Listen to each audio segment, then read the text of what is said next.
Each year, Microsoft Research hosts hundreds of influential speakers from around the world, including leading scientists, renowned experts in technology, book authors, and leading academics, and makes videos of these lectures freely available.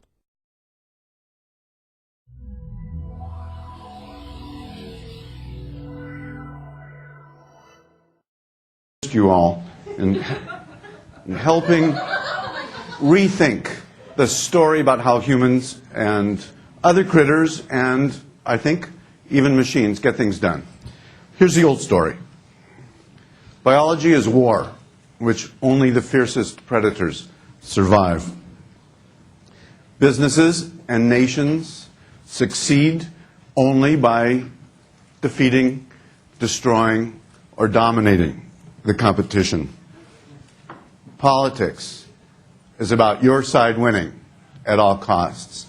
I think we're seeing the signs of a new story emerging, and it's a narrative in which cooperative arrangements, complex interdependencies, and new forms of collective action are expanding.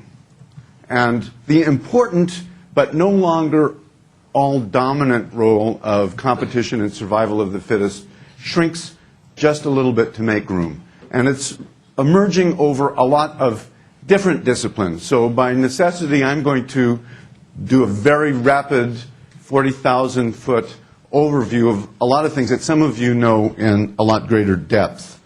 I started thinking about cooperation and technology and the relationship between humans, the tools we create, the communication media we build on those tools, and our social forms when I wrote Smart Mobs. But I didn't stop thinking about it when I finished. And the more I thought about it, the more I realized that we're really at an inflection point, and I think MoSoSo is an important part of that inflection point, in an old story. After all, humans, as small extended family groups, wandered as hunters and gatherers for maybe 10 times longer than we've been settled in civilizations. And we do know that at some point they got together to hunt larger game. We don't know a great deal about what happened, but we do know that they were very successful at it. All of the large mammals in North America were driven to extinction within a couple of thousand years of the arrival of humans. And again, although we don't have evidence, I think we can make we can surmise a couple of things. One is that some collective action problems had to be solved. It's very difficult to hunt mammoths while you're fighting with the other family groups that you're hunting with. And some new form of wealth was immediately created. Back in those days, wealth was the tools and weapons to help prevent being eaten by some other creature. That's how our scrawny little species managed to survive in a very predatory environment. And enough food, especially protein, to get through the day. Suddenly, more protein than the hunter's family could eat became available, and it was going to rot unless they figured out a way to deal with it. Now, to this day, the Inuit have a saying that the best place to store my excess meat is in my neighbor's belly. So I'm assuming that some new form of exchange, some social arrangements must have emerged from this. And we don't know exactly how that was done, but I think, again, we can surmise that some kind of symbolic communication must have been involved. With settled agriculture about 8,000 years ago, suddenly new forms of collective action, specialization, and new settlements, cities made of mud and brick began to emerge, and the first empires began to keep track of things. And the accountants who kept track of who owed who for wheat or sheep or wine, who owed the emperor and who could benefit from what was stored in the granary, started recording marks on clay. And in fact, the alphabet ultimately emerged from that. And this very powerful thinking tool, this secret code for transmitting knowledge across time, and across space was for thousands of years pretty much exclusively the tool of the elites who worked for the emperors. Then, not too long ago, about 500 years ago, the printing press emerged, and suddenly this technology, this platform, enabled a very large literate population to emerge. Instead of thousands of hand-picked literates, millions of literates littered the landscape. And from that, I'm not making a direct causal connection. Printing presses didn't create these things, but printing presses enabled populations of literates to create science as a collective knowledge-gathering enterprise. No longer had to wait for an Aristotle to comprehend the universe. A lot of people could add up a lot of little bits of knowledge and publish them and add them together within a system. The Protestant Reformation arrived just about the same time that printing did. And here, for the first time, people who didn't speak the same language, were not from the same nation, identified so strongly with each other over ideas that they were willing to go to war over them. Really, the Protestant Reformation, I think, was the first virtual community.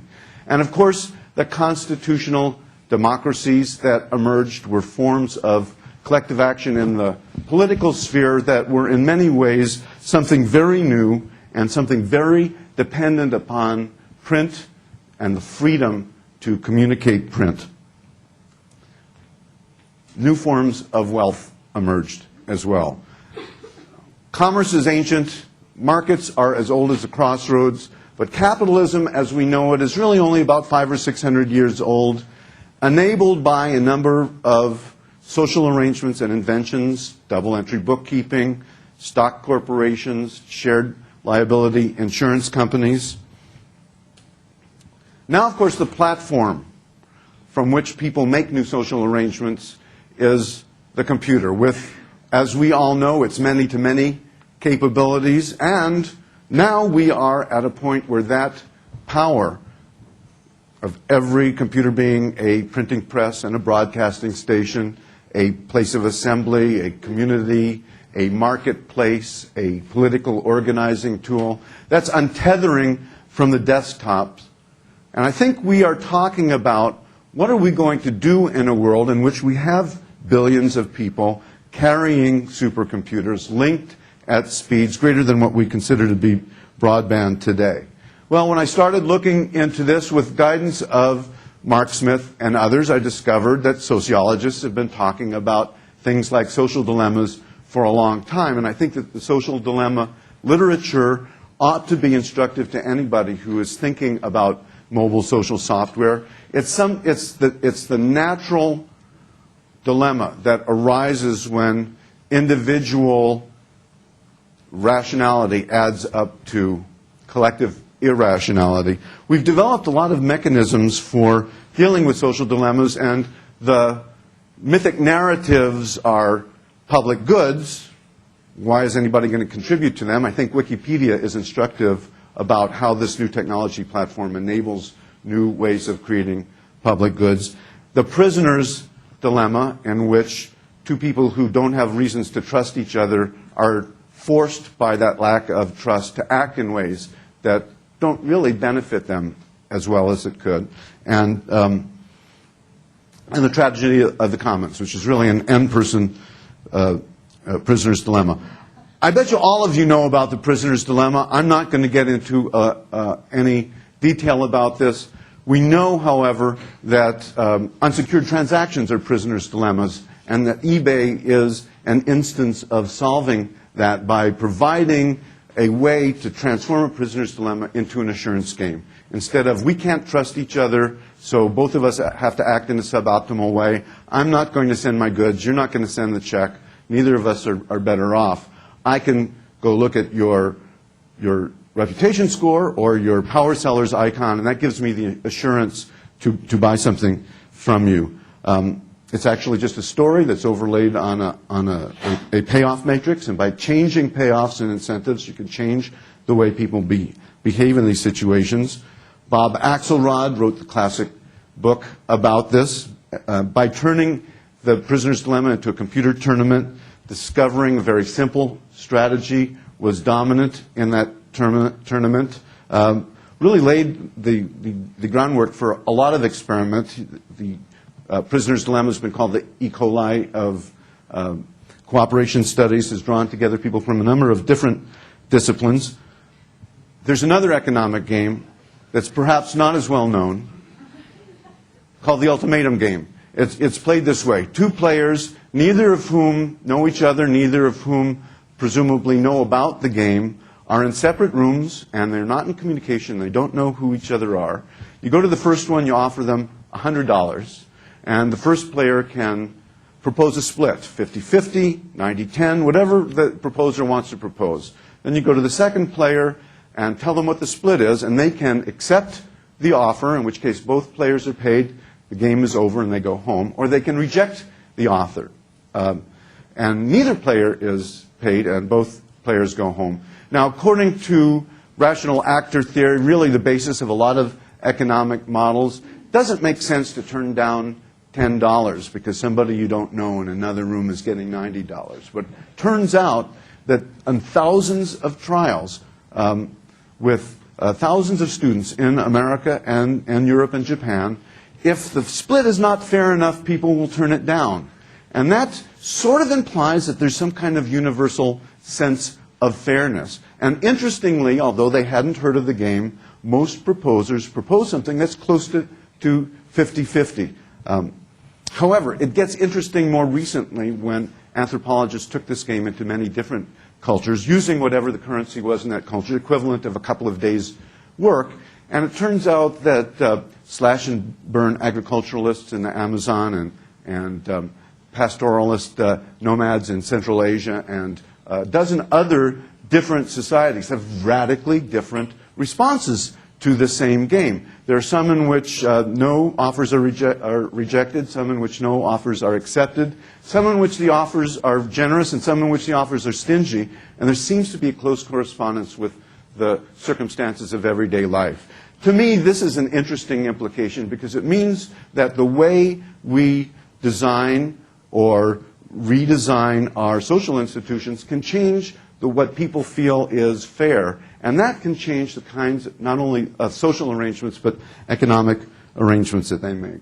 Tragedy of the Commons, of course, was Garrett Hardin's famous paper. He was dealing with population problem, and his claim that humans will always despoil common resources, not out of maliciousness, but simply acting in their own self-interest, was very heatedly argued for a lot of years. What's interesting lately is that around 1990, political scientist by the name of Elinor Ostrom, I know some of you may know of Elinor Ostrom. If you don't, and you are designing mobile social software, you ought to look at her work. She asked, is this really true? And looked at instances like fisheries and watersheds. How did the water sharing arrangements in Southern California come about? There are a lot of court records and other records about that. There are water sharing arrangements in Indonesia that are based on religious rituals. There are water sharing arrangements in Spain that go back 1,000 years. Hunting grounds, grazing pastures, and found that indeed, in many instances, forests were turned into deserts. Fishing grounds were fished out.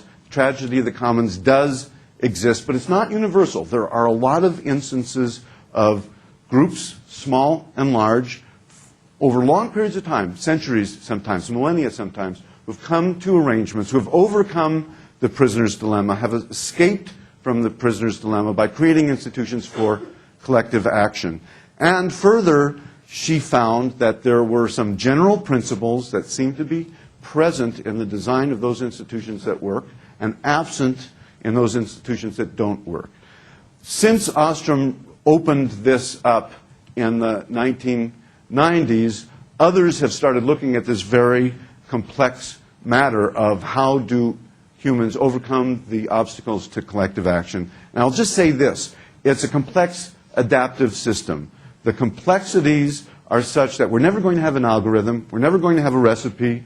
You'll notice that one of these principles has to do with local conditions. And local conditions can mean the natural environment, and it can mean the cultural condition.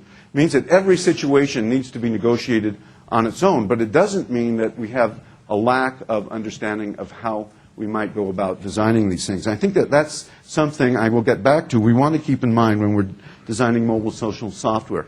In biology, of course, notions like symbiosis, evolutionary psychology, group selection are hotly contested, but there's really very little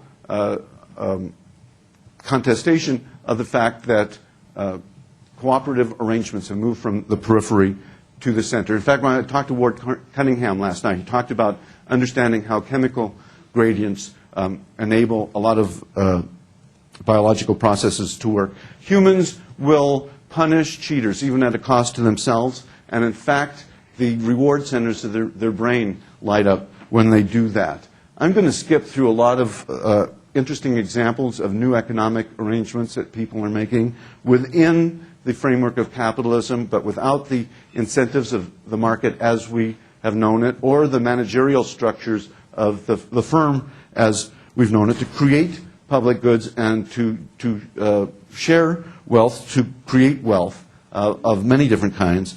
And simply note that this is not the end of the inquiry, this is the beginning of the inquiry. I think that we can discern the beginning of some general principles that enable the technologies that make new forms of collective action possible.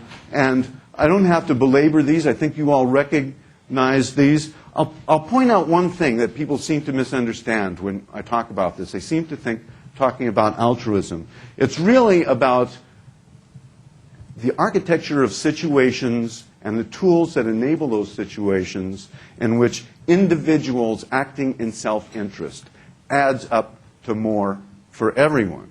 So the question, and I really don't have answers to this, I may spend the rest of my life looking at this, and I would encourage those of you who are investigating mobile social software is to ask how the groups who use the devices and the services that you are designing may or may not be institutions for collective action, what the obstacles to their cooperating in ways that are beneficial to them are, and how the technologies and the services can afford overcoming those obstacles.